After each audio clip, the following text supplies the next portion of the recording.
The job listing had been vague in the way government postings always are. Seasonal Wilderness Monitor, Backcountry Station 7, Great Smoky Mountains National Park. Requirements included wilderness first aid certification, comfort with extended isolation, and the ability to follow precise operational protocols. And vague in the way government postings always are. Seasonal Wilderness Monitor, vague in the way government postings always are. Seasonal Wilderness Monitor, Backcountry Station 7, Great Smoky Mountains National Park. Requirements included wilderness first aid certification, comfort with extended isolation, and the ability to follow precise operational protocols. The pay was better than it should have been for a GS4 position. That should have told me something. I took the job because I owed $11,000 on my mother's hospice bills, and the bank had started calling twice a day. I took the job because I'd worked backcountry before, 3 summers in Olympic National Park during college, and I figured watching trees was something I could do without thinking too hard. I took the job because the alternative was moving back to Knoxville and asking my brother for money, which would have been its own kind of death. The drive from Gatlinburg took 2 hours longer than my phone estimated. The paved road became gravel after Greenbrier, then became 2 ruts through Laurel Thicket that my sedan wasn't designed for. At mile marker 14, unmarked, a gate blocked the path. The combination was written on a slip of paper the district office had mailed. 7241.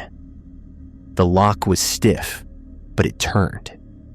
Beyond the gate, the road dropped into a hollow where the cell signal died completely. Station 7 sat at the end of this road, a green-roofed cabin built in the 1930s by the Civilian Conservation Corps. It had been retrofitted with solar panels, a propane backup generator, and a radio tower that rose 40 feet above the chimney. The station served as a supply cache for backcountry trail crews, a waypoint for search and rescue operations, and a monitoring post for a 12-mile radius of wilderness. My supervisor, whose name was Mackie, was waiting on the porch when I pulled up at 4:17 in the afternoon. He was older than I'd expected, somewhere past 60, with the kind of weathered face that suggested decades of field work. He didn't smile when I got out of the car. He checked his watch instead. "You're early," he said.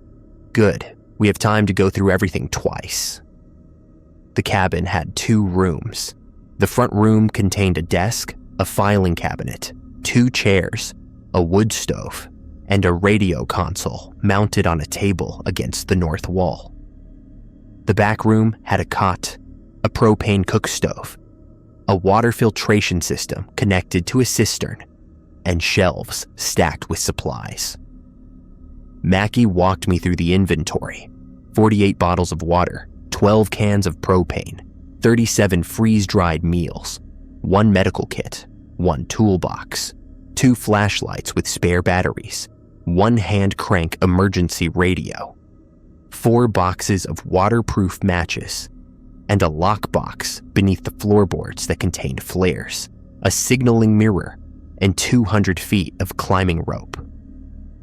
"You'll inventory everything at shift start and shift end," Mackie said. "Write it down, don't estimate, count."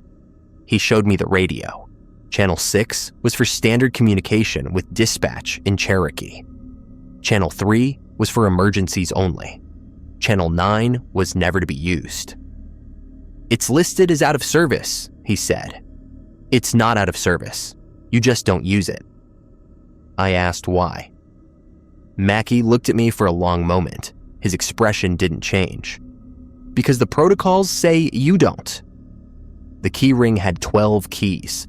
Mackie identified each one: front door, back door, generator shed, supply cache, gate at mile marker 14, gate at mile marker 11, the lockbox under the floor, the filing cabinet, the radio console's maintenance panel, the toolbox, the medical kit, and one small brass key that didn't match any lock in the station.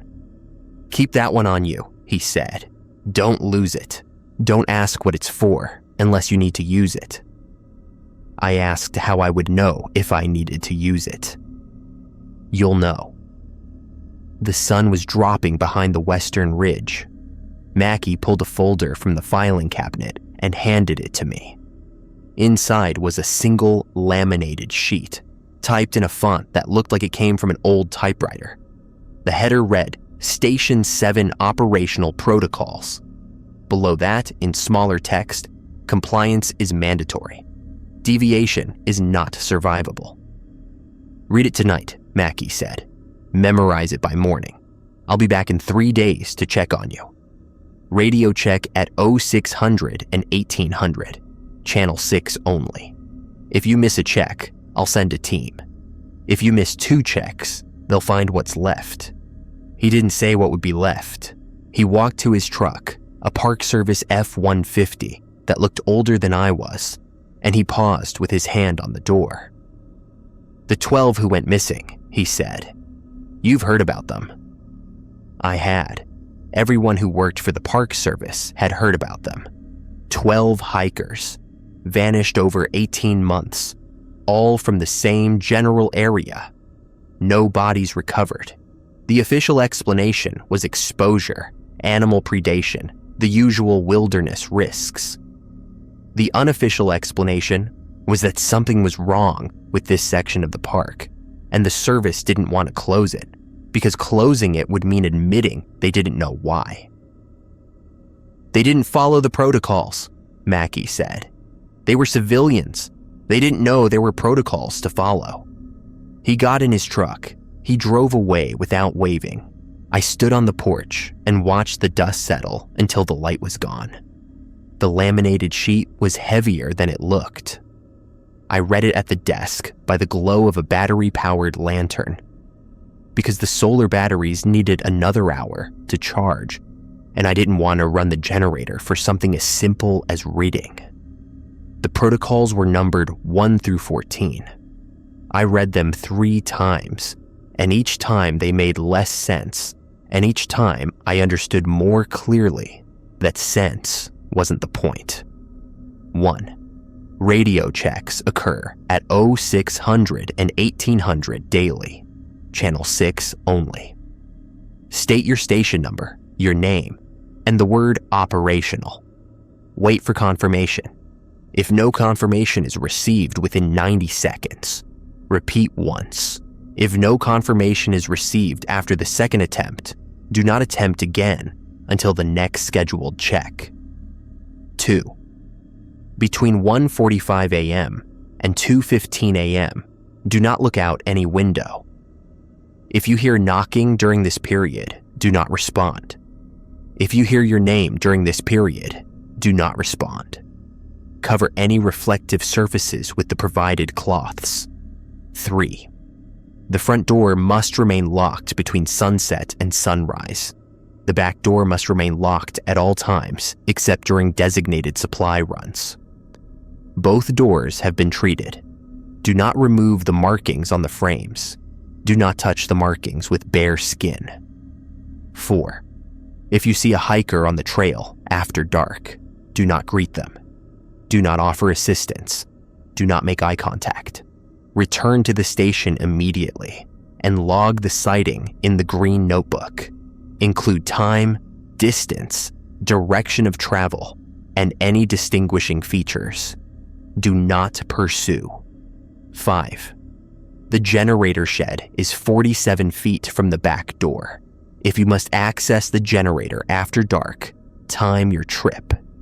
You have 4 minutes and 30 seconds to complete any repair and return.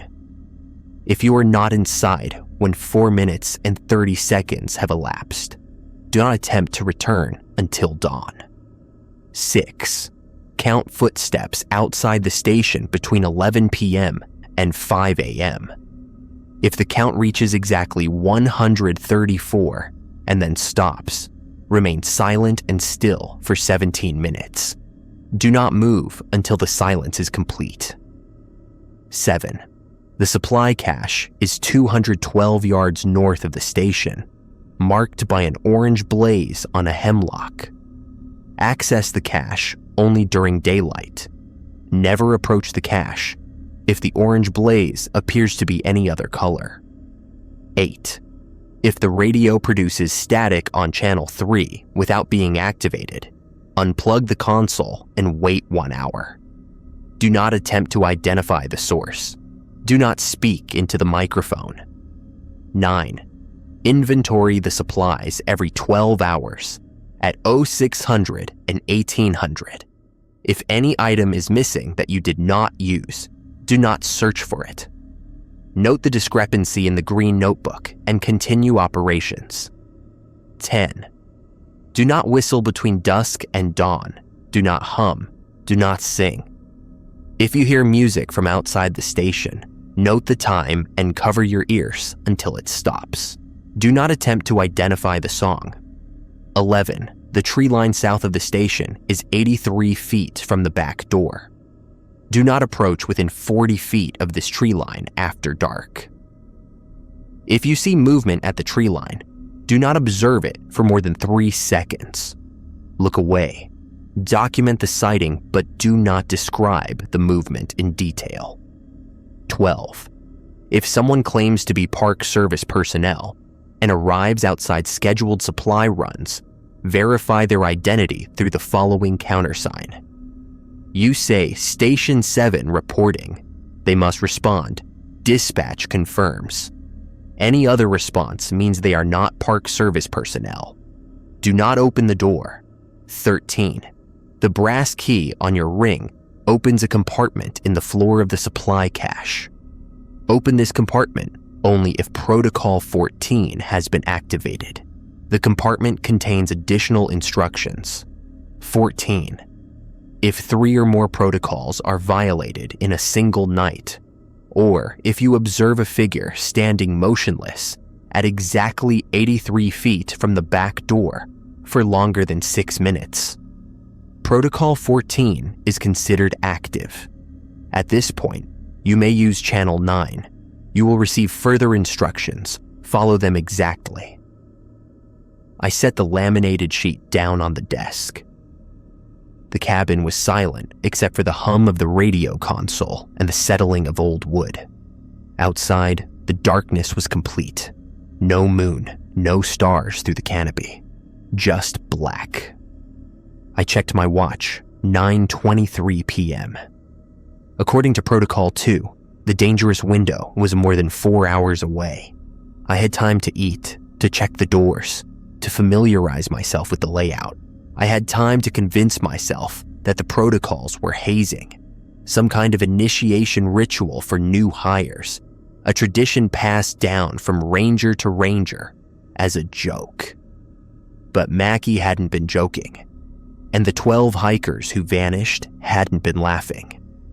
I ate a freeze-dried meal of beef stroganoff. I checked the front door. I checked the back door. The markings on the frames looked like they'd been burned into the wood with a soldering iron. Symbols I didn't recognize. Geometric patterns that hurt to look at for too long. I didn't touch them. I covered the windows with the cloths I found folded in a drawer beside the cot. Heavy canvas, dark green, the same shade as the cabin's roof. They blocked all light. They blocked all view. I sat at the desk with the lantern and the green notebook, and I waited. At 11:07, I heard the first footsteps. They came from the east, crunching through the leaf litter with a rhythm that was almost human. Not quite human. The steps were too even, too metronomic, like a machine walking instead of a person. I counted them the way Protocol 6 instructed. 17, 23, 31. The steps circled the cabin. They passed the front porch, moved along the north wall, rounded the back near the generator shed, and returned along the south side toward the tree line. Then they circled again, and again. 74, 89, 102. I sat very still. The lantern cast shadows on the walls that didn't move the way shadows should. The footsteps continued their circuit. 119, 126, 130. They slowed. Each step now took 3 or 4 seconds. I could hear the weight settling into the soil, the compression of dead leaves, the pause between impacts. 131, 132, 133, 134. The footsteps stopped. I didn't breathe. I didn't move.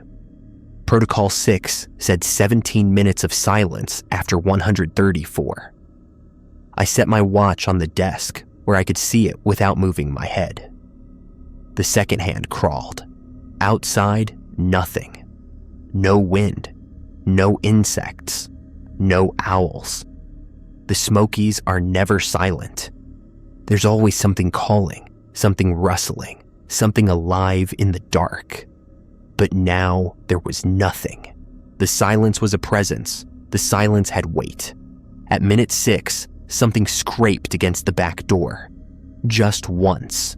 A sound like fingernails on treated wood. I didn't move. At minute 11, the radio console clicked. No static. No voice.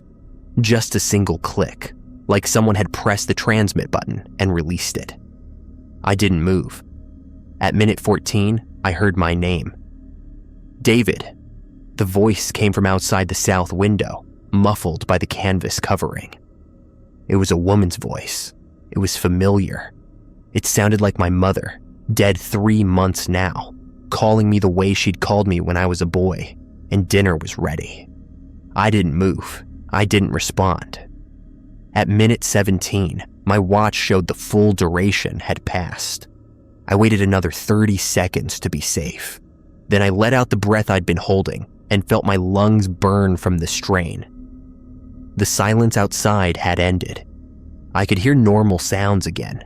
Wind in the canopy, a distant owl, the settling of branches.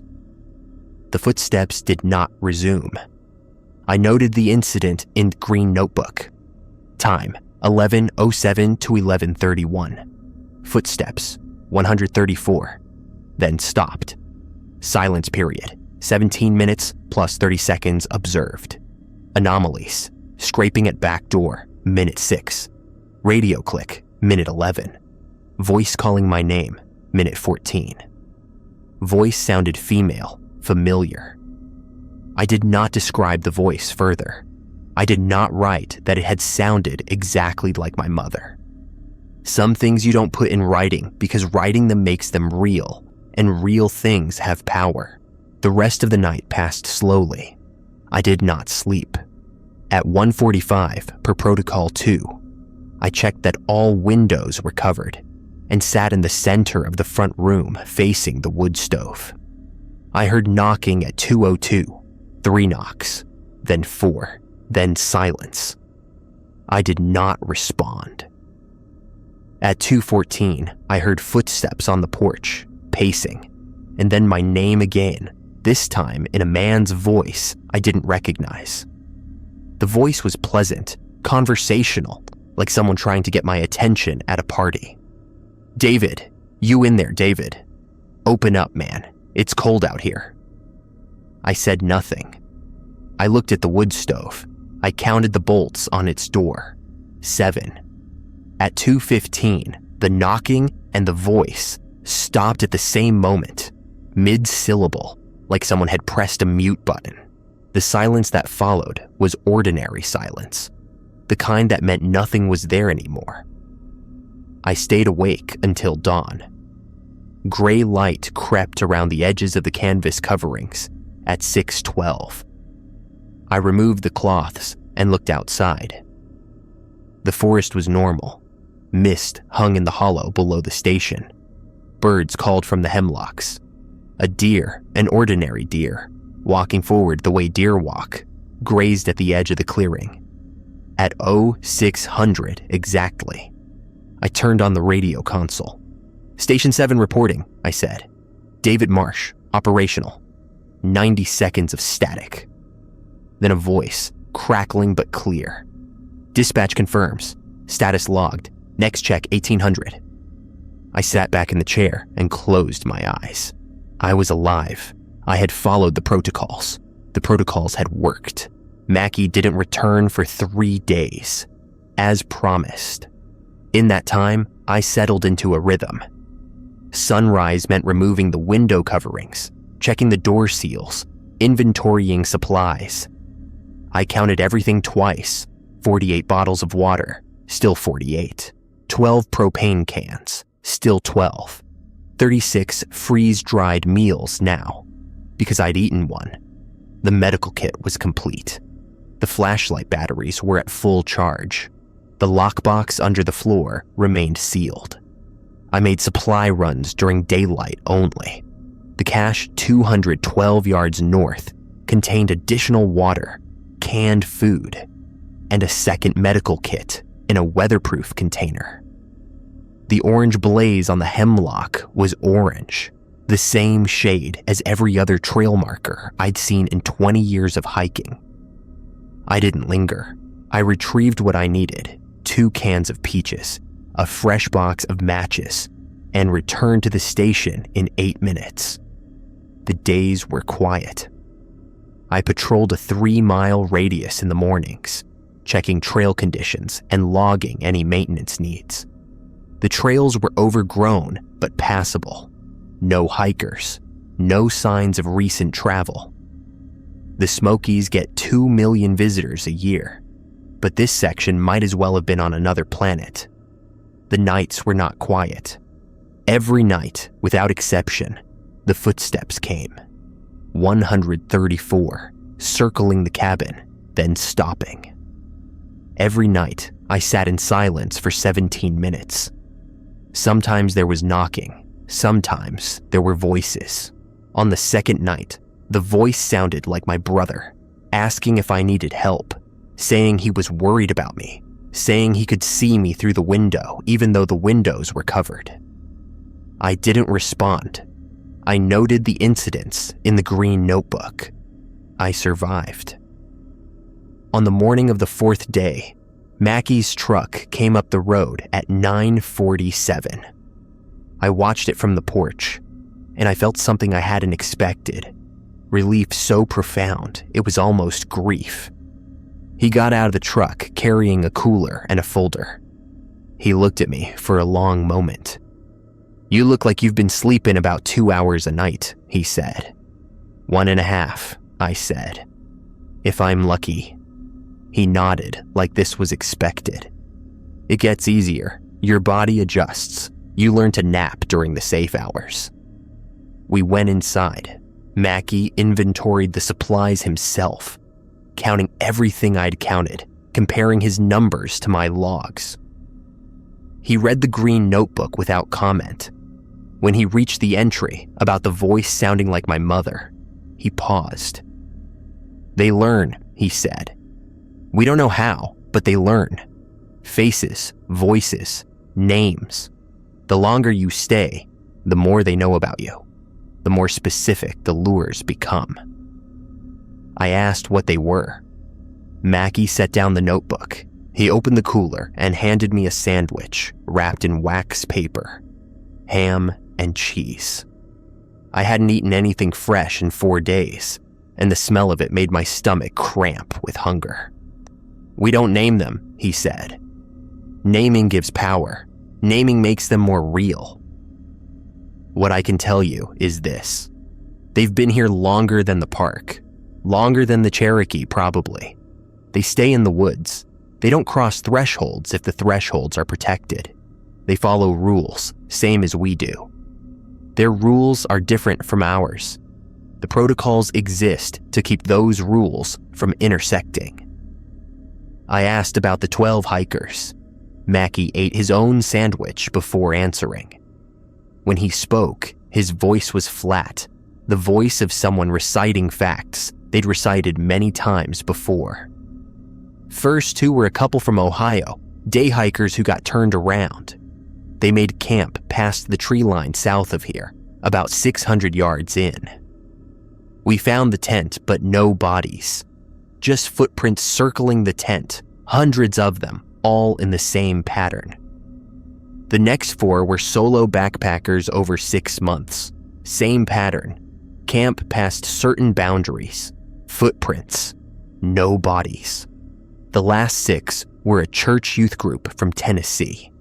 They didn't follow protocol because they didn't know there was protocol.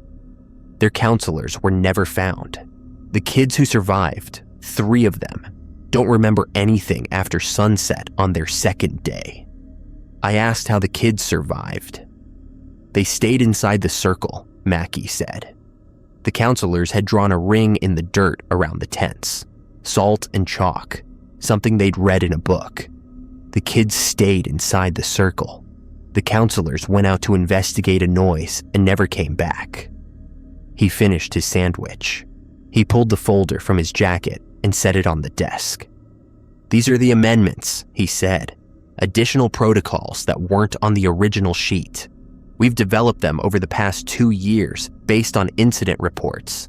You need to memorize these too." The amendments were typed on the same kind of paper as the original protocols, in the same typewriter font. There were 9 of them. Amendment A. If you observe more than one figure at the tree line simultaneously, do not count them. Counting increases their presence. Amendment B. During supply runs to the cache, walk in a straight line. Do not deviate from the path for any reason. If you see an object off the path that appears to belong to you, it does not belong to you. Leave it. Amendment C. If the radio produces a voice on channel 6 that uses yesterday's call codes instead of today's, do not respond. Log the time and switch to channel 3 standby. Do not transmit until dispatch initiates contact. Amendment D. The tree line boundary of 83 feet applies only to the southern edge of the clearing. The eastern tree line boundary is 61 feet. The western boundary is 94 feet. The northern boundary does not exist. Do not approach the northern tree line after dark under any circumstances, regardless of distance. Amendment E. If your name is called more than 3 times in a single night, do not respond to any voice until dawn, including voices on the radio. This supersedes Protocol 1. Resume normal radio checks the following morning. Amendment F. The footsteps may occasionally reach 135 or 136. If this occurs, extend the silence period to 23 minutes. Do not reduce the silence period until the count returns to 134 for 3 consecutive nights. Amendment G. Do not bring photographs of family members or loved ones into the station. If you have already done so, remove them by placing them face down in the lockbox beneath the floor. Do not look at them after dark. Amendment H. If a figure at the tree line waves or makes any greeting gesture, do not reciprocate. Do not acknowledge the gesture verbally or physically. Document the time and continue observations without eye contact. Amendment 1. In the event of multiple protocol violations by station personnel, surviving personnel are authorized to use physical restraint. This may be the only way to prevent additional violations. Do not hesitate. I read the amendments twice. I looked at Mackie. "You're expecting more personnel?" I said. "We're sending a trainee next week," he said. "Recent hire. Her name's Patterson, 24 years old, just out of the forestry program at UT Knoxville. Good head on her shoulders, but she hasn't done night shifts before. You'll need to train her." I told him I'd only been here 4 days myself. "4 days is enough," Mackie said. "You've survived 4 nights. That's more than some people manage. You know enough to teach the basics. The rest she'll learn the way you learned, by following the protocols and staying alive." He stood up. He checked the windows, the door seals, the markings on the frames. He counted the keys on my ring without asking to see them. "The brass key," he said. "You haven't used it." I told him Protocol 14 hadn't been activated. "Good, let's keep it that way." Patterson arrives Monday at 1500. Supply truck comes the same day with fresh inventory. You'll do a full handoff of protocols and amendments. Don't scare her more than necessary, but don't lie either. She needs to know what she's walking into. He walked to the door. He paused. "The protocols work," he said. "That's the important thing. We don't understand what we're dealing with. We don't know why they follow rules. We just know the rules work. If you follow them, you survive. If you don't, you become another entry in a notebook somewhere. It's that simple." I asked how many entries were in the notebooks. Mackey didn't answer. He got in his truck and drove away. Patterson arrived on Monday at 3:27 in the afternoon, 11 minutes ahead of schedule. She drove a Park Service Jeep that looked newer than anything I'd seen in the backcountry. She had short brown hair, practical hiking boots, and the kind of eager expression that made me feel 1,000 years old, even though I was only 31. "David Marsh?" she said. "I'm Rachel Patterson. Dispatch said you'd brief me on the station protocols." I showed her the cabin. I showed her the inventory. I showed her the radio console, the doors, the markings on the frames. I watched her face when I handed her the laminated sheet with the 14 protocols. Her expression shifted through confusion, skepticism, and something that might have been fear. "Is this a joke?" she asked. "No. This talks about not looking out windows, about not responding to voices, about counting footsteps." "Yes." She set the sheet down. She crossed her arms. "Look, I've heard stories. Everyone in the service has heard stories about the Smokies backcountry, but nobody actually believes. I've been here 8 nights, I said. Every night, something circles this cabin. Every night, something calls my name. Every night, I follow the protocols, and every morning, I'm still alive. You can believe whatever you want, but if you don't follow the protocols, you won't survive the week." Patterson looked at me. Her expression was hard to read. "What are they?" she asked. "The things outside." I told her what Mackey had told me. "We don't name them. That's not an answer. It's the only answer we have. They've been here a long time. They follow rules. Our rules are designed to keep us safe from their rules. That's all I know. That's all anyone knows." She was quiet for a moment. Then she picked up the laminated sheet again. "Walk me through them," she said. "One by one, I want to understand." I walked her through them. All 14 protocols. All 9 amendments. I explained the timing of the footsteps, the counting, the silence period. I explained the tree line boundaries, 83 feet south, 61 feet east, 94 feet west, never approach north. I explained the radio codes, the countersigns, the emergency channel that was never to be used until Protocol 14 was active.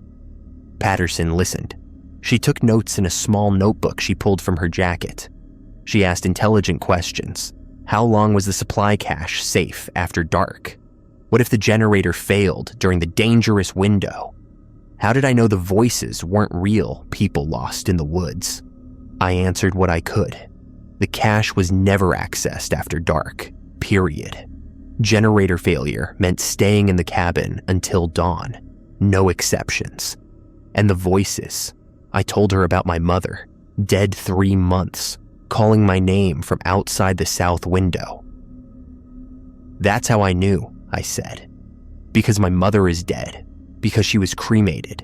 Because her ashes are in an urn on my brother's mantelpiece in Knoxville. Whatever's out there, it's not her. It uses her voice. It knows her name. But it's not her." Patterson's face had gone pale. What if I hear someone I know? Someone who might actually be out there? You log it in the green notebook. You do not respond. You do not open the door. If there's a real person lost in these woods after dark, they're already gone. You can't save them. You can only join them. She didn't ask any more questions after that. The first night with Patterson was the worst night I'd had since arriving. Looking back, I think they sensed her. I think they knew someone new was there, someone who hadn't yet learned to harden herself against the protocols. They tested her the way they'd tested me, but harder. The footsteps started at 10:51. Earlier than usual, Patterson was sitting at the desk, reading the protocols again, and her head snapped up at the first crunch of leaves. What is that? Count, I said. Count the steps. What? Count them. Start now. She counted. Her voice was shaky, but she counted. 19, 34, 52. The footsteps circled the cabin in their usual pattern. East to north to west to south and back again. At 73, Patterson started to stand. Sit down, I said. Something's out there. I should... Sit down. Keep counting. She sat. She counted. At 118, she was crying silently, tears running down her cheeks while her lips moved with each number. I didn't comfort her. Comfort would mean talking, and talking might mean she'd lose count. 134. The footsteps stopped. Patterson looked at me. Her face was wet. Her hands were shaking. 17 minutes, I said. Starting now. Don't move. Don't speak. The silence came down like a weight, heavier than before. The lantern flickered twice, then steadied. Outside, nothing. At minute 4, something pressed against the front door. Not knocking, pressing. I could see the wood flex inward, a slight bowing that shouldn't have been possible with treated lumber. The door held. The pressing stopped. At minute 9, the radio clicked 3 times in rapid succession. Click, click, click, like a code, like a message. At minute 12, Patterson's name drifted in from outside. Rachel. It was a young man's voice, pleasant, familiar. Patterson's eyes went wide. Her mouth opened. Don't, I whispered. It was the only word I'd said in 12 minutes, and I hoped it was enough. She closed her mouth. Tears kept falling. Rachel, come out. It's Marcus. I've been looking everywhere for you. Patterson's hands clenched into fists. She was shaking so hard, the chair legs rattled against the floor. Rachel, please, I'm hurt. I need help. I watched her face. I watched her struggle. She didn't move. She didn't speak. The voice went on for another minute, pleading, getting more desperate, until finally, at minute 17 exactly, it stopped mid-word. Rachel, please, Silence. We waited another 30 seconds. Then I checked my watch and let out a breath. It's over, I said. For now. Patterson looked at me. Her voice was barely a whisper. Marcus was my boyfriend in college. He died 2 years ago. Car accident on I-40. I didn't know what to say. He sounded exactly like him, she said. Exactly. The way he said my name, the cadence, everything. I know. How do they know? How can they know? I don't know. Mackie doesn't know. Nobody knows. They learn. That's all we can say for certain. Patterson wiped her face. She picked up her notebook. She wrote something in it, her handwriting unsteady. I'm going to survive this, she said. I'm going to follow every protocol. I'm going to survive. I believed her. In that moment, looking at her face, I believed she would. I was wrong. The next 5 nights passed in a pattern. Footsteps at varying times between 10:30 and 11:15. always 134, always 17 minutes of silence. Voices came on 3 of those nights. My mother again, then Patterson's grandmother, then a child I didn't recognize calling for help from the direction of the supply cache. We didn't respond. We logged everything in the green notebook. We survived. Patterson learned quickly. She memorized the protocols by the 3rd night. She recited the amendments back to me without looking at the sheet. She developed her own habits, checking door seals at fixed intervals, counting supplies in a specific order, keeping the lantern at a particular brightness that she said helped her stay alert. She was good at this, better than me, maybe. On the 6th night, the supply truck was due the following morning. Mackie had radioed to confirm arrival at 0900, full inventory restocking, fresh batteries for the flashlights, a replacement medical kit. We were low on propane, down to 4 cans, and the water supply was adequate but not comfortable. We needed the resupply. The 6th night started wrong. At 8:47, 20 minutes before sunset, I saw movement at the southern tree line. Not a figure, nothing that clear, just movement. A shifting in the shadows between the hemlocks that didn't match the wind. "Patterson," I said. She was at the desk. She looked up. "Don't stare," I said. 3 seconds, then look away. Tell me what you see." She looked. 1, 2, 3. She turned back to the desk. "Something's there," she said. "At the tree line. I can't tell what." "Log it." "Time and location," she wrote in the green notebook. I checked my watch. 8:49, 11 minutes until sunset. "Go inside," I said. "Cover the windows early." "The protocol says..." "I know what the protocol says. Cover them early. Now."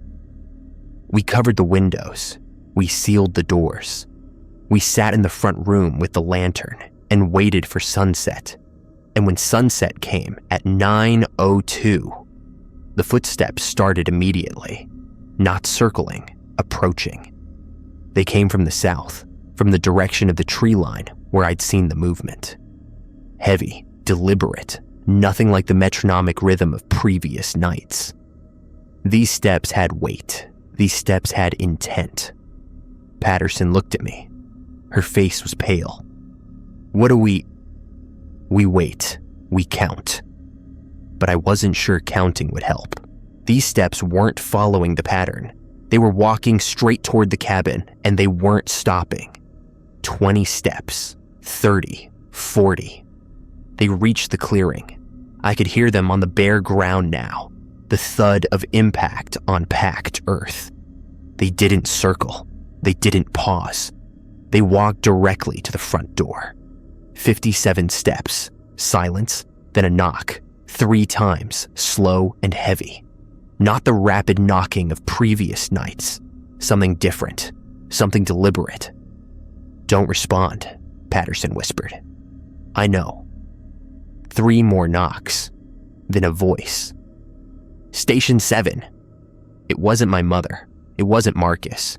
It was a man's voice, professional, the tone of someone reading from a script. "Station 7, this is dispatch.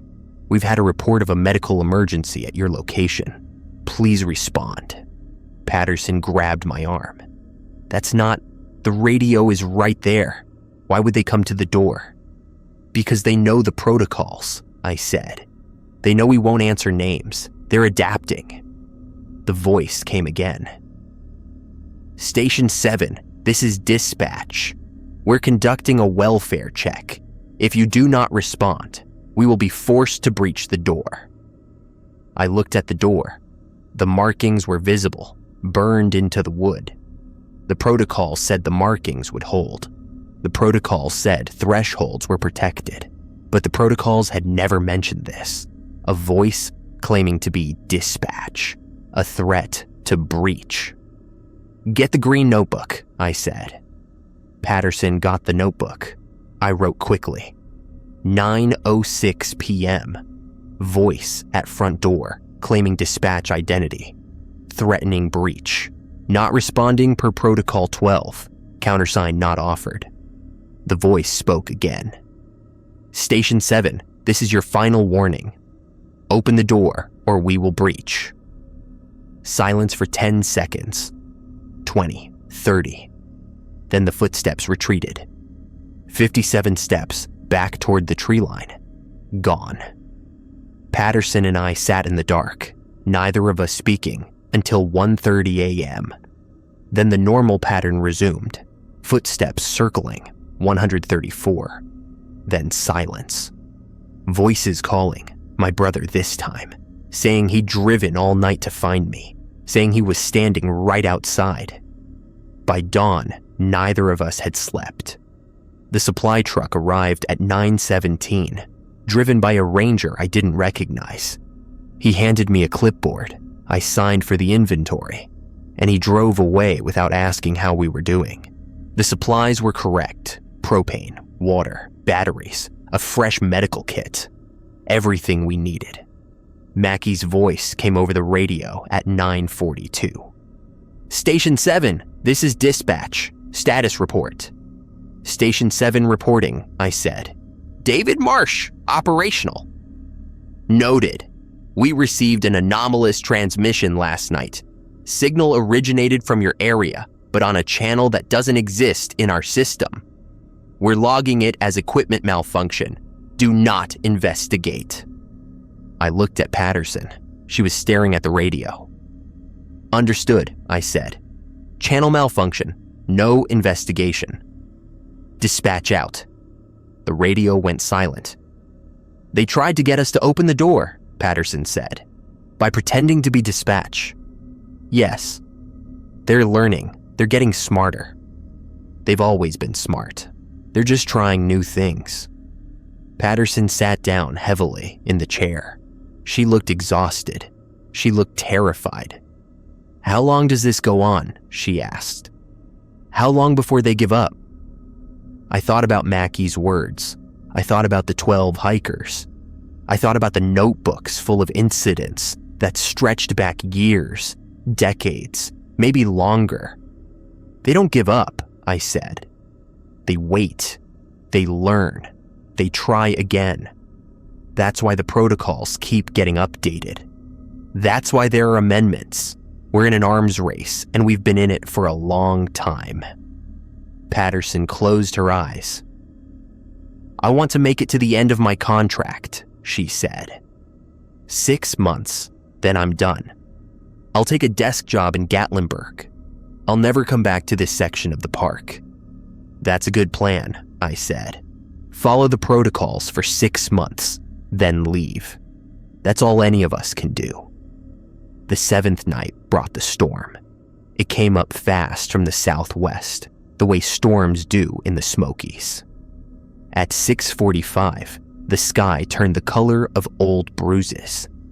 At 7:12, the wind picked up to 30 miles an hour. At 7:28, lightning struck the radio tower and the entire console went dark. Patterson and I stared at the dead radio. Oh no, she said. I went to the back room and retrieved the hand crank emergency radio from the supplies.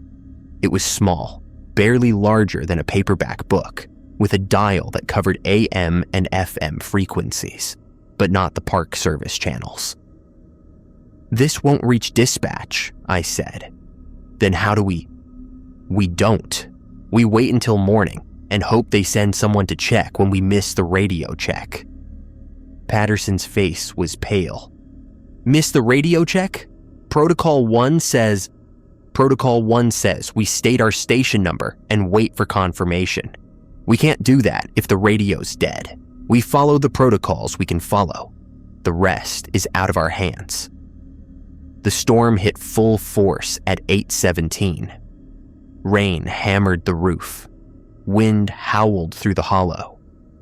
The lantern flickered with every gust, and I could see the canvas coverings over the windows straining against their ties. We'd secured them as best we could, but the wind found gaps, lifting corners. letting in brief flashes of the dark beyond. At 9:04, the power went out. Not the radio, that was already dead. The solar batteries that ran the interior lights, the small heater in the back room, the charging station for the flashlights. All of it went dark at once. "The generator," Patterson said. Protocol 5. The generator shed was 47 feet from the back door. 4 minutes and 30 seconds to complete any repair and return. "We can't," I said. "Not in this storm, not after dark. If we don't have power, we have flashlights, we have lanterns, we have propane for heat. We survive until morning." Patterson nodded, but her hands were shaking. The cabin was dark except for the single battery-powered lantern on the desk. Outside, the storm raged on. At 9:31, the footsteps started. I heard them over the rain, heavy, deliberate, not circling this time. Multiple sets of footsteps, coming from different directions. 2 from the south, 1 from the east. Something scraping from the west, dragging rather than stepping. "We can't count them all," Patterson whispered. "How do we count them all?" I didn't know. The protocols didn't cover this. Multiple approaches at once, not following the pattern, not circling. "We stay still," I said. "We stay quiet. We don't respond to anything." The footsteps converged on the cabin. I could hear them on all sides now, surrounding us. Then they stopped. Silence. I checked my watch. 9:34. Then the knocking started. Not on the front door, not on the back door. On the walls, the floor, the roof. Knocking coming from everywhere at once. A percussive assault that seemed to shake the entire structure. The lantern swayed. Dust fell from the rafters. Patterson pressed her hands over her ears. I grabbed her wrists and pulled them down. "Don't cover your ears," I said. "If you can't hear, you can't track what they're doing." "I can't. It's too much." "Focus. Listen for patterns. Listen for changes." The knocking continued for 3 minutes.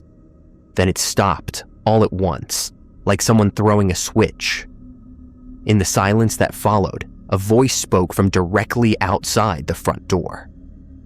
"Station 7, this is emergency response. We've received a distress signal from your location. Open the door so we can assess the situation.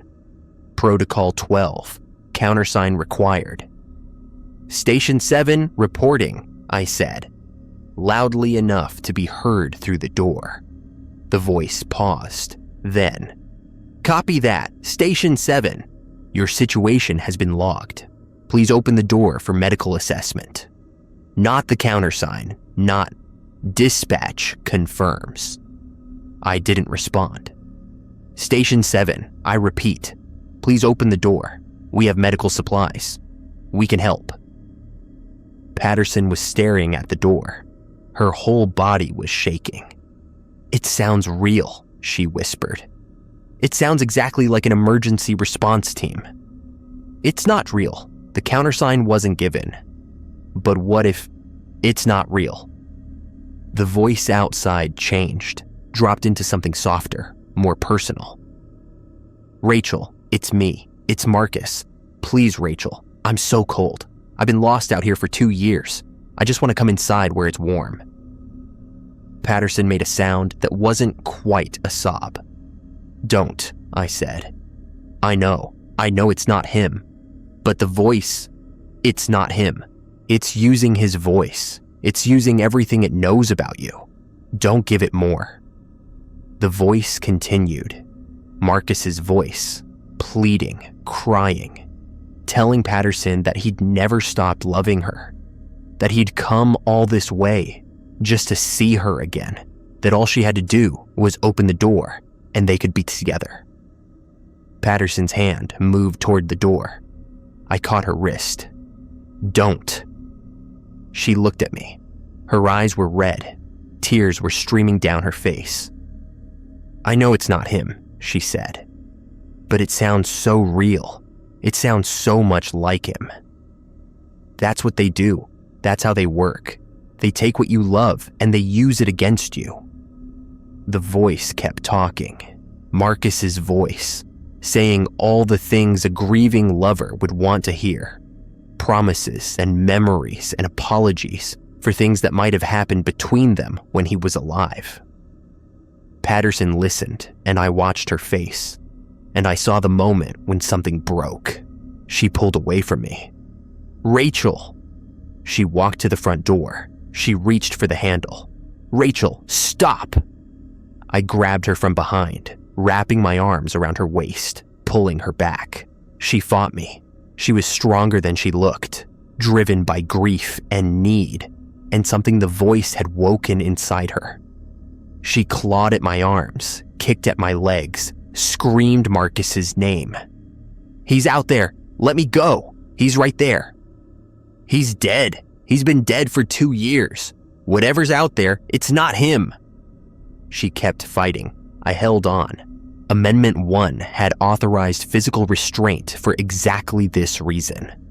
I didn't let go. The voice outside the door changed again. It wasn't Marcus anymore.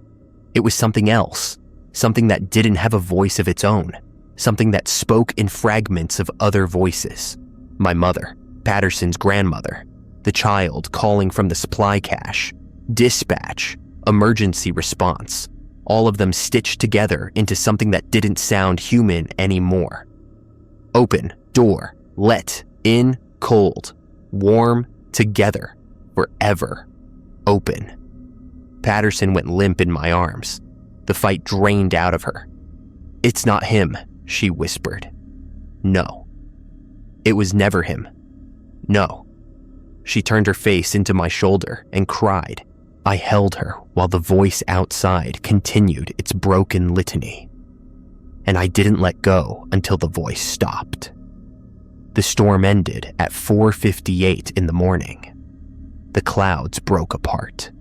The first gray light crept into the hollow. I removed the canvas coverings from the windows and looked outside. The clearing was different. The trees at the southern tree line were closer. Not by much, maybe 3 feet. But I'd measured that distance on my first day. 83 feet from the back door to the first trunk. Now it was 80 feet. I checked 3 times. The measurement didn't change. Patterson was asleep on the cot, exhausted from the night. I didn't wake her.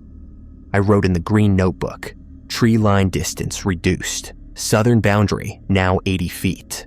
Recommend updating protocols to reflect new measurement. At 0600, I tried the radio console, still dead. At 7:30, a park service truck came up the road. Mackie was driving. He got out and looked at the cabin, then at the radio tower.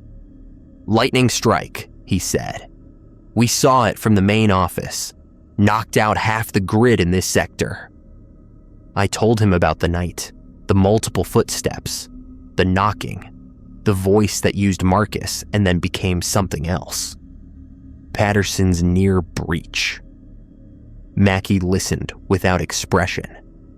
When I finished, he handed me a new folder. "Emergency protocols," he said. "We should have given you these earlier. They're triggered during storms, blackouts, or any situation where normal protocols can't be maintained." The emergency protocols were typed on the same paper, in the same font. There were 4 of them, Emergency Protocol 1. During power failure, maintain visual contact with all doors and windows at all times. Do not allow any entrance point to be unobserved for longer than 4 seconds. Emergency Protocol 2.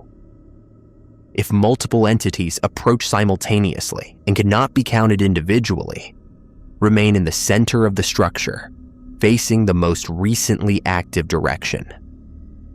Do not attempt to track all movements. Emergency Protocol 3.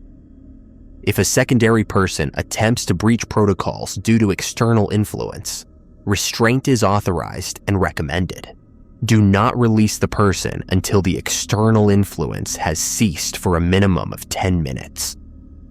Emergency Protocol 4. If the structure is breached, door opened, window broken, threshold crossed, evacuate immediately to the supply cache and retrieve contents of the brass key compartment. Do not return to the structure until daylight. I read them twice. I looked at Mackie. We almost had to use Protocol 4, I said. Almost doesn't count. You held her. She survived. That's what matters. He went inside to check on Patterson. I stayed on the porch, looking at the tree line that was 3 feet closer than it had been the day before. That night, I measured all the boundaries. South, 80 feet. East, 58 feet. West, 91 feet. North. I didn't approach, but I estimated the tree line was visible from 40 yards instead of the 45 I remembered. They were getting closer. The next 2 weeks fell into a pattern that was almost bearable. Patterson recovered from the night of the storm. She didn't talk about Marcus again, but I noticed she had removed a photograph from her wallet and placed it face down in the lockbox, per Amendment G. We didn't discuss it. The protocols worked. The footsteps came every night. 134, then silence. Voices called, but neither of us responded.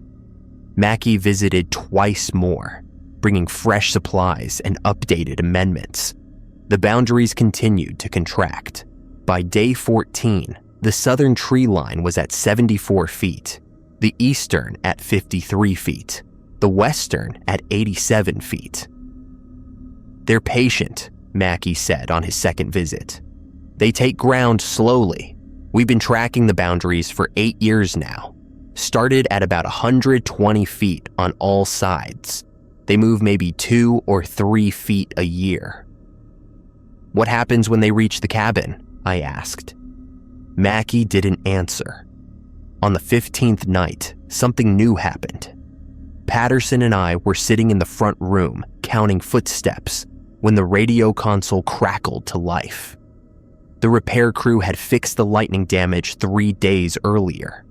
The console was operational, tested, confirmed, but now it was producing static at 9:47 p.m., outside of scheduled check times, and neither of us had touched it. Protocol 8. If the radio produces static on channel 3 without being activated, unplug the console and wait 1 hour. I reached for the plug. The static resolved into a voice. Station 7, this is Station 8. Do you copy? I froze. Station 8, Patterson whispered. There's no Station 8. The nearest station is 12 miles away. The voice came again. Station 7, this is Station 8. We've received your distress signal. Please confirm your status. I looked at the radio. It was tuned to Channel 6, the standard communication channel, not Channel 3, not Channel 9.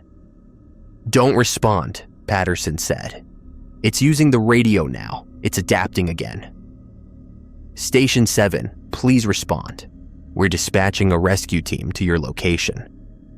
I unplugged the console. The voice stopped. We waited 1 hour, exactly as Protocol 8 specified. When I plugged the console back in, it was silent. But I knew something had changed. They were using the radio now, the one tool we had for contact with the outside world, the one thing that was supposed to be safe. The next morning, I radioed Mackie and reported the incident. His response was terse. Don't answer any radio communication you didn't initiate. New amendment, effective immediately. If any voice claims to be a station that doesn't exist, log it and disconnect. Do not engage. I wrote the amendment in the green notebook. Amendment J. Station designations in this sector are Station 7, current, and Station 12, 12 miles northeast. Any other station identification is false. Do not respond." Patterson read the amendment and looked at me. "They're learning faster," she said. "Yes." "What happens if they learn everything?" I didn't have an answer. On night 17, someone arrived. It was 11:22 p.m. The footsteps had finished their circuit, 134. As always, the silence period was complete. We were sitting in the front room, waiting for the next cycle of activity, when headlights appeared on the road. "That's impossible," Patterson said. "No one scheduled until the supply run Thursday." The headlights approached. A vehicle, some kind of sedan, pulled into the clearing and stopped 20 feet from the front porch. The engine cut off. The lights went dark. We waited. A figure got out of the car. In the dark, I could see only a silhouette, medium height, moving normally, walking toward the cabin. Protocol 12. Verify identity through countersign. "Stay back," I called through the door. "Station 7, reporting." The figure paused. Then, "Dispatch confirms." The correct countersign. The words I'd been waiting to hear. Patterson exhaled. "Thank God, it's someone from the service." I didn't move. "Something's wrong," I said. He gave the countersign. "It's at 11:22 at night, in a personal vehicle, without radio contact first." Patterson stopped. Her face went pale. The figure approached the door, a man's voice, friendly, professional. "Hey, sorry for the late arrival. Car trouble on the mountain. The radio's dead in this thing. Can I come in?" I looked at the door, at the markings, at the threshold. "What's your badge number?" I asked. A pause. "Sorry, what?" "Badge number. If you're Park Service, you have a badge number." Another pause, longer this time. "Come on, man, it's cold out here. Just let me in and I'll show you my ID." "Badge number first." The voice changed, dropped the friendliness, became flat, mechanical. "Open the door." I stepped back. "Open the door." Patterson grabbed my arm. We backed away from the entrance. Outside, the voice continued, sometimes sounding like the friendly man, sometimes sounding like broken fragments of other voices, sometimes sounding like nothing human at all. The figure stayed in the clearing until 4:30 in the morning. It didn't approach the door again. It didn't knock. It just stood there, 20 feet away, occasionally speaking in voices that shifted like static. When dawn came, the car was gone. The figure was gone. There were no tire tracks in the dirt. I wrote the incident in the green notebook. I added a note at the bottom. Countersign compromised. They know dispatch confirms. Recommend new verification protocol. Mackey's response came over the radio at 0900. Countersign remains active. Add secondary verification. After countersign is given, request date of last supply delivery. Correct answer for this week is Thursday the 14th. Incorrect answer means false identity. I wrote it down. I told Patterson. We added it to our procedures. But something had shifted. The countersign, the one thing that was supposed to separate us from them, was no longer safe. They had learned it. They were using it. The protocols were being eroded, one piece at a time. The 19th night was when everything collapsed. Patterson was on the midnight to dawn shift. I was in the back room trying to sleep when I heard her voice from the front room. Station 7 reporting. Rachel Patterson, operational. I sat up. The radio check wasn't due until 0600. It was 12:47 in the morning. I walked into the front room.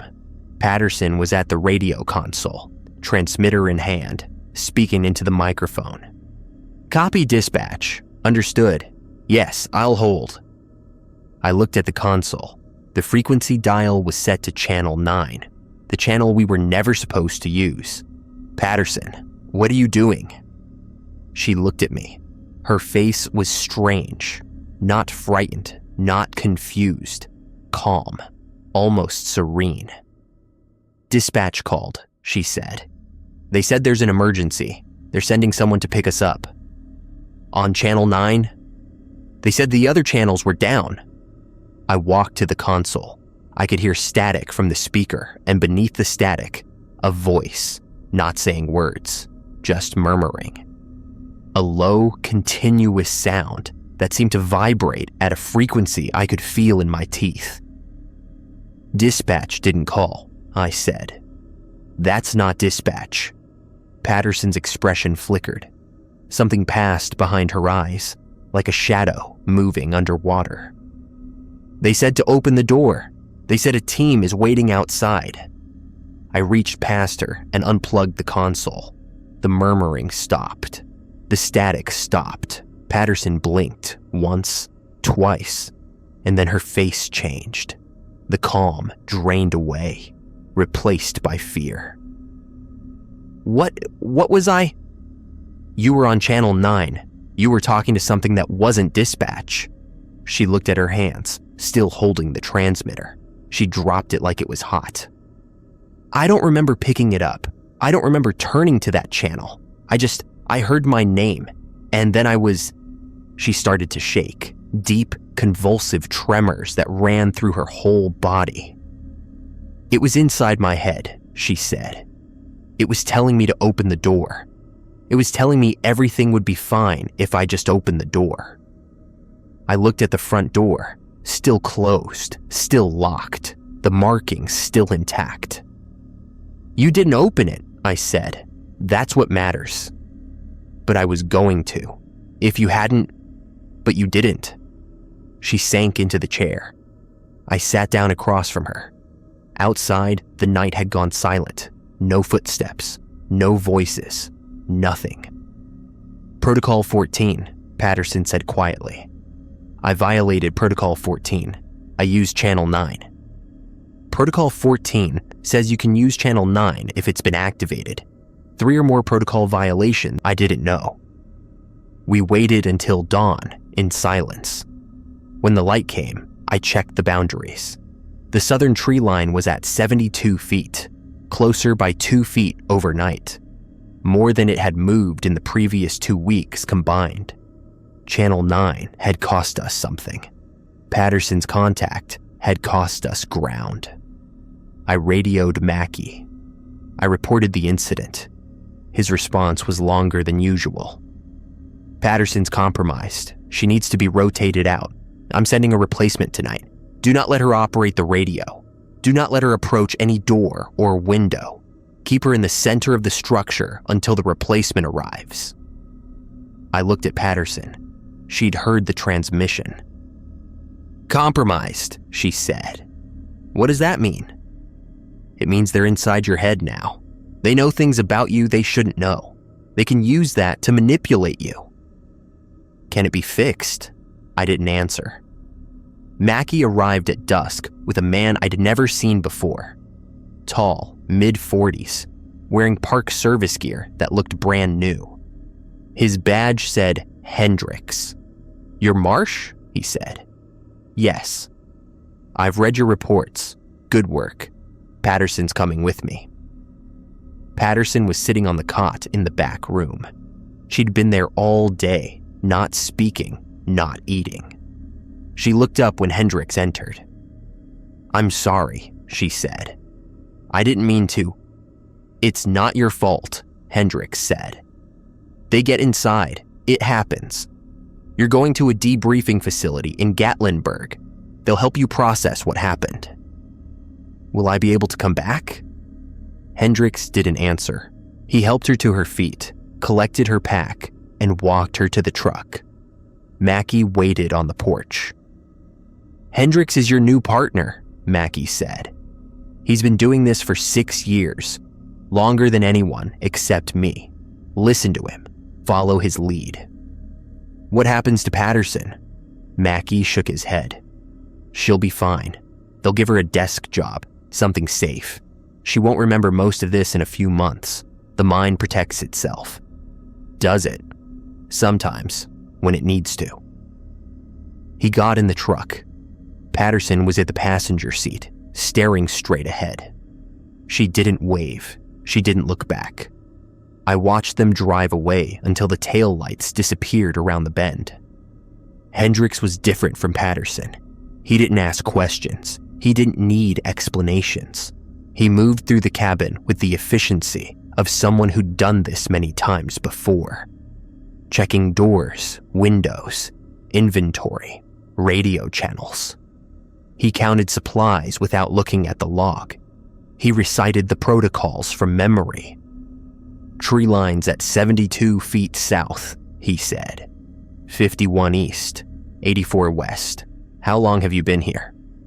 20 days. That's fast. Usually takes 3 months to lose 10 feet. Something's accelerating them. Patterson used Channel 9. They got inside her head. Hendricks nodded. That would do it. Channel 9 opens a connection. They can't come through it. The equipment's been treated. But they can listen. They can talk. And talking gives them information. I asked what kind of information. Anything she thought while she was connected. Memories, fears, names, faces. All of it goes into their collection. They use it later. New lures, new voices, new tactics. How do we fight that? Hendricks looked at me. His expression was flat, unreadable. We don't, he said. We endure. We follow the protocols. We survive as long as we can. Then we rotate out and someone else takes over. That's how this works. That's how it's always worked.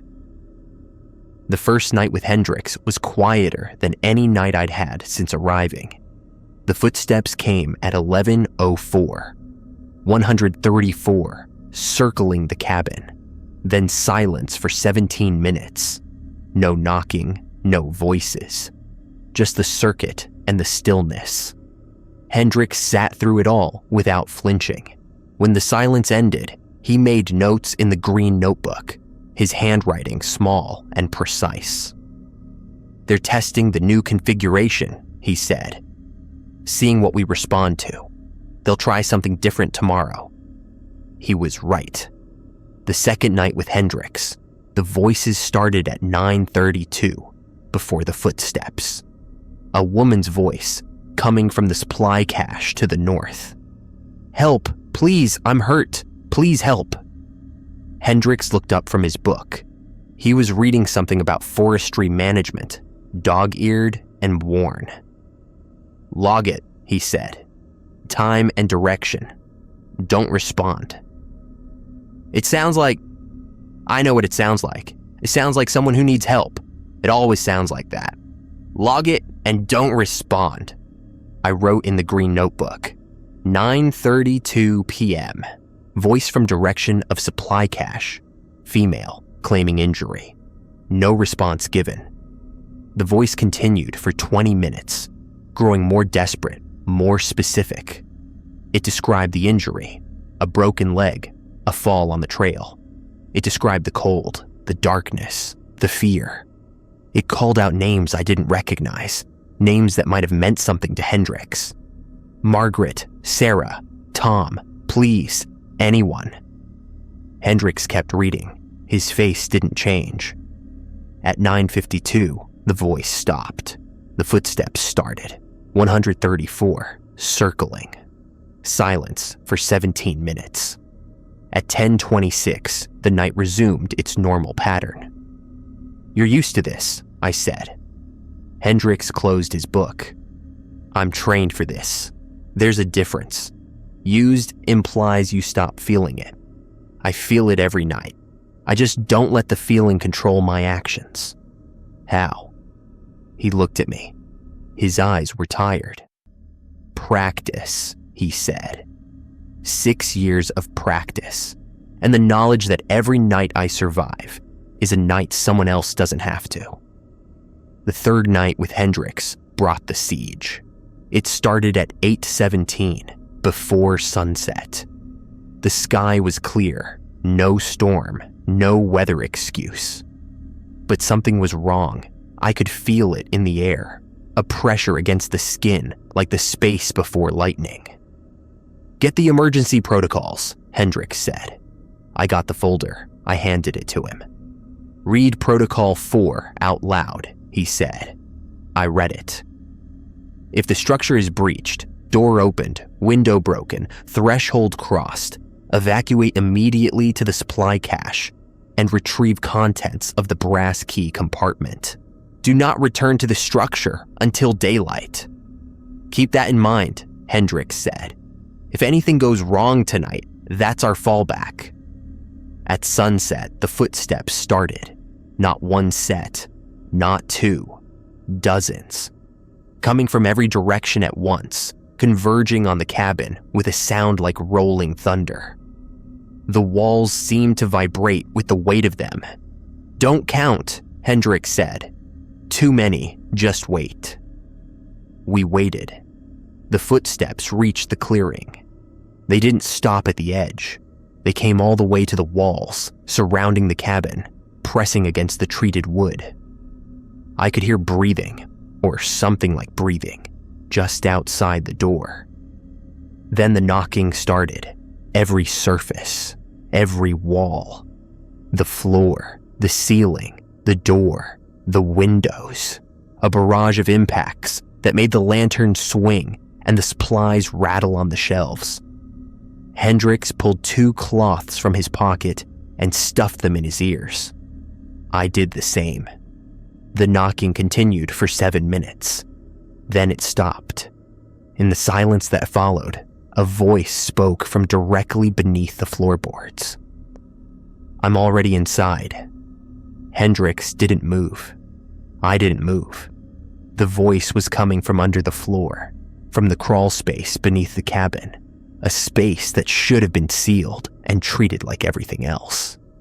"I've been inside for weeks," the voice said. "Watching you, listening, learning your schedules, your fears, your weaknesses. I know everything about you, David. I know about your mother. I know about your debt. I know why you took this job." I looked at Hendricks. His face was white. "It's under the floor," I whispered. "It's not," he said. "It can't be. The crawl space is treated. They can't get in." "Then how?" "It's projection. They're projecting the voice to make it sound like it's inside. It's a trick. Don't believe it." The voice continued. "I know about Rachel too. I know she's in Gatlinburg right now, trying to forget. But she can't forget. Part of her is still here. Part of her will always be here." "Stop," I said. I didn't mean to say it. The word just came out. "That's right, David. Talk to me. It's been so quiet in here. I've missed the sound of your voice." Hendricks grabbed my arm, hard. "Don't respond. That's what it wants. Engagement gives it power. Just wait." We waited. The voice kept talking. It described things about my life, my brother's name, my mother's funeral, the color of the bedroom I grew up in. It described things about Hendricks, his wife, his daughter, the house in Sevierville where they were waiting for him. It described things that were true and things that might have been true and things that couldn't possibly be true, all mixed together until I couldn't tell where the real information ended and the fabrication began. At 11:47, the voice stopped. The footsteps retreated, all at once, like a tide pulling back. The cabin was silent. Hendricks uncovered his ears. I did the same. "That was worse than anything I've seen in 6 years, he said. "What does it mean?" "It means they're escalating. They want in badly. Patterson's contact must have given them more than I thought. I checked the boundaries at first light.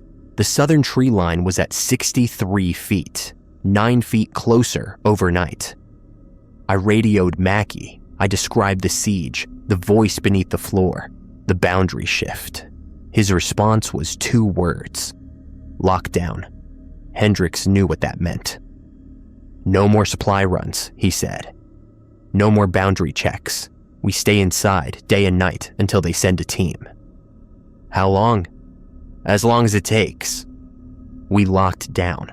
We sealed the doors. We covered the windows and didn't uncover them, not even at dawn. The cabin became a box, a refuge, a prison. The nights blurred together. Footsteps, knocking, voices. The same patterns repeated with variations. Sometimes the count was 134. Sometimes it was higher. 137 one night. 142 another. We extended the silence periods according to Amendment F. We didn't respond to anything. On the 4th day of lockdown, Hendricks started talking to himself. At first, it was just murmurs, words I couldn't quite hear. Then it became clearer. Names. His wife's name, Margaret. His daughter's name, Sarah. They're fine, he said. They're in Sevierville. They're safe. They're fine. I didn't know how to respond. On the 5th day, the radio crackled with Mackey's voice. Team en route. ETA 2 hours. Hold position. 2 hours. We could survive 2 hours. But the daylight had started to seem wrong. It came through the gaps in the canvas covering, thin and gray, even though it should have been mid-morning. I checked my watch. 9:47 a.m. The light looked like twilight. Hendricks, I said. Look at the light. He looked. His face went pale. That's not possible, he said. It's not sunset for another 9 hours. But the light kept fading. At 10:12 a.m., according to my watch, the cabin was dark. Eclipse, Hendricks said. It must be an eclipse. I didn't argue. I didn't know what else it could be. Outside, the footsteps started. The emergency protocols didn't cover this. Darkness during the day. Darkness when it should have been safe. We sat in the center of the front room, back to back, facing opposite directions. The lantern burned between us. We waited. The knocking came. The voices came.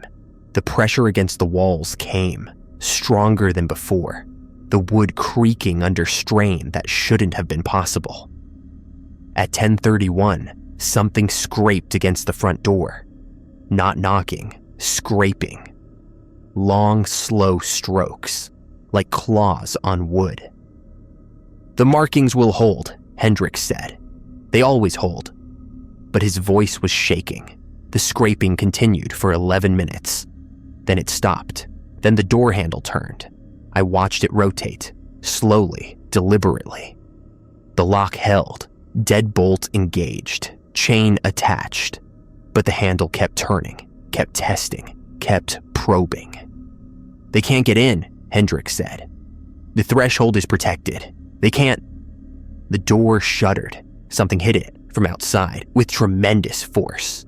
The frame cracked. The chain snapped. The door held, just barely. The deadbolt kept it closed. The hinges groaned, but didn't give. The brass key, I said. Protocol 4. We need to evacuate. Not in the dark, Hendricks said. We can't cross the clearing in the dark. We don't have a choice. Another impact on the door. The frame cracked further. I could see daylight through the gap.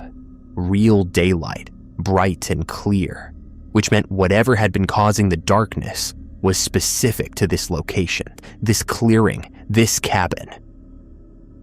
Go, Hendricks said. Back door. I'll hold them here. You can't hold them. I've been doing this for 6 years. I'll follow when I can. Go. I went. The back door was still intact. I unlocked it, opened it, and ran. The clearing was dark. The tree line at 63 feet was visible only as a mass of shadows. But I knew the direction, north, toward the supply cache, 212 yards. I ran. I counted my steps. 50, 100. The darkness pressed against my skin, thick and cold, and I could hear things moving in it, things that paced me, things that whispered my name. At 160 steps, I reached the cache. The orange blaze on the hemlock was invisible in the dark, but my hands found the container by memory. I fumbled with the brass key, found the hidden compartment, opened it. Inside was a single sheet of laminated paper and a small box. I couldn't read the paper in the dark. I took it and the box and ran back toward the cabin. The cabin was on fire. I saw it from 100 feet away, flames rising from the roof, smoke billowing into the unnatural night. The front door was gone, torn from its hinges. Hendricks was nowhere to be seen. I didn't stop. I veered east toward the road, toward the gate at mile marker 14. If I could reach the gate, I could reach Mackey's team. If I could reach the team, I might survive. The darkness ended at the edge of the clearing. I crossed from twilight into full daylight in a single step, so sudden that I stumbled and fell. The sun was high, directly overhead. My watch said 11:17 a.m. I got up. I kept running. At mile marker 14, the gate was open. Mackey's truck was on the other side, engine running. Mackey was standing by the cab with a rifle in his hands. "Hendricks?" he asked. I shook my head. Mackey's face didn't change. He lowered the rifle. "Get in," he said. "We're done here." I got in. We drove away from Station 7, away from the burning cabin, away from whatever Hendricks had become. I didn't look back. The debriefing lasted 3 days. I told them everything: the footsteps, the voices, Patterson's contact with Channel 9, the siege, the darkness, the evacuation. They wrote it all down. They asked questions I couldn't answer. At the end, Mackey handed me the laminated sheet I'd retrieved from the cache. I read it under fluorescent lights in an office that smelled like coffee and paper. Emergency instruction set. Station 7. If you are reading this, Protocol 4 has been activated and the station has been compromised. The following instructions will allow you to survive until evacuation. 1. Do not return to the station under any circumstances. The threshold has been breached. Protections no longer apply. 2. Proceed to the staging point at mile marker 14 and wait for extraction. If extraction does not arrive within 6 hours, proceed on foot to the main road and flag down the first vehicle you see. 3. The small box in this compartment contains treated salt. Create a circle around yourself and do not step outside the circle until daylight. Real daylight.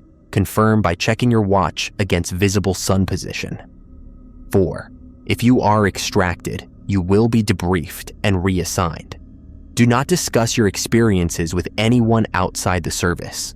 Do not attempt to return to this sector of the park. 5. The entities cannot be destroyed. They can only be contained, and containment requires sacrifice. The station you left behind served this purpose. New containment measures will be established in time. I set down the paper. Sacrifice, I said. Mackey nodded. Hendricks knew. He'd been doing this long enough to know. The protocols aren't just about protection. They're about negotiation. Every night we follow the rules, we're holding a line. Every time someone breaks a rule, we lose ground. And when we've lost enough ground, someone has to give something back. He gave himself. He gave himself to buy time. The fire will have destroyed the cabin. The darkness will have receded. In a few months, we'll rebuild, re-establish the boundaries, start over. And then it happens again. And then it happens again. That's how this works. That's how it's always worked. I looked at my hands. They were shaking. What happens to me now? I asked. Mackey studied me for a long moment. You survived, he said. That makes you valuable. We're assigning you to a new station, Station 12, 12 miles northeast. The protocols are similar, but not identical. You'll receive training from the current staff before you take over. And if I refuse? Then you sign a non-disclosure agreement and we never speak again. You go back to your life, your debt, your family. You try to forget. I thought about my brother. I thought about my mother's hospice bills. I thought about the voice that had sounded exactly like her, calling my name from outside the south window. "I'll take the assignment," I said. Mackie nodded. He handed me a new folder. "Station 12 protocols," he said. "Start memorizing." I opened the folder. The protocols were numbered 1 through 11, different from Station 7, different boundaries, different times, different thresholds. But the structure was the same: rules to follow, consequences to avoid, nights to survive. I started reading. Station 12 was smaller than Station 7. 1 room, not 2. A single cot, a radio console, a wood stove, and supplies for 30 days. The tree line was 47 feet in every direction. The protocols were simpler. I arrived on a Tuesday.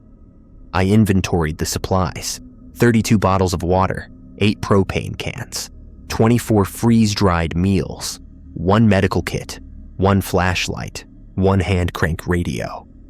I checked the doors. I checked the windows. I checked the markings on the frames. Different symbols than Station 7, but the same burnt-in precision.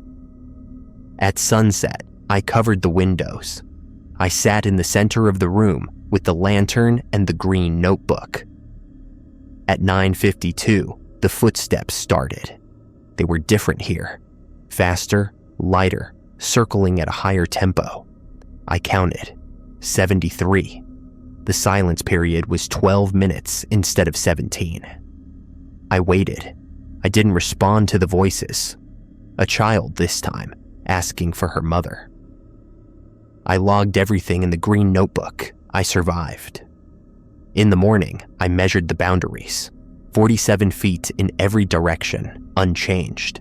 The protocols worked. They had always worked. They would always work, as long as someone was willing to follow them. I radioed dispatch at 0600. "Station 12 reporting," I said. "David Marsh, operational." 90 seconds of static. Then, "Dispatch confirms. Status logged. Next check 1800. I sat back in the chair. The morning light came through the uncovered windows, clear and warm. Outside, birds sang. A deer grazed at the edge of the clearing. Everything was normal. Everything was peaceful. I opened the protocol folder. I started writing. Station 12, orientation, new personnel. The job is simple. Follow the rules. Don't ask questions. Survive. 1. Radio checks occur at 0600 and 1800 daily. Channel 6 only. State your station number, your name, and the word operational. Wait for confirmation. 2. Between 9:45 and 10:15 p.m., do not look out any window. If you hear footsteps during this period, count them.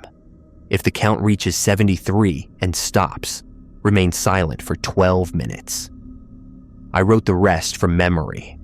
11 protocols, 7 amendments, 3 emergency procedures. Everything the next person would need to know. At the bottom of the page, I added a note. They are real. The protocols work. Do not deviate. Do not rationalize. Do not hesitate. If you do these things, you will survive. If you do not, you will become a note in someone else's green notebook. Good luck. I signed my name. I placed the orientation sheet in the front of the folder. I closed it and set it on the desk.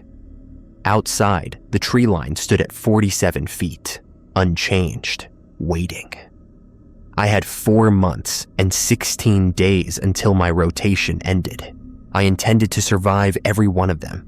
The protocols would hold. They always held.